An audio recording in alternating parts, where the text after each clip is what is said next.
ఏంటయ్యా నీ సమస్య? డాక్టర్ గారు, రాత్రులు నాకు పీడకలు వస్తున్నాయండి. ఎందుకైనా మంచిది కొన్ని రోజులు మీ ఆవిడకి దూరంగా పడుకోవయ్యా. ఏంటయ్యా నీ గుండె గుండు కొట్టుకున్నట్టు లబ్డబ్ లబ్డబ్ అని శబ్దం రాకుండా ఏదో రాయితో రాయి కొట్టుకున్నట్టు టంగ్ టంగ్ అని శబ్దం వస్తుంది.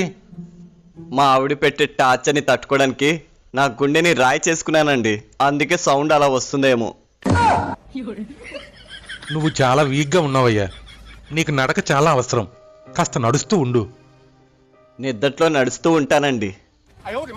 నిద్దట్లోనే కాదు, మెలకువలో కూడా నడుస్తూ ఉండు. ఇదిగో ఈ మందులు వాడు. ఏంటి డాక్టర్ గారు ఇన్ని మందులు రాశారు? నీ రోగం ఏంటో నాకు అర్థం కాలేదు. అన్ని మందుల్లో ఏ మందైనా పనికొస్తుందని అన్ని రాశాను.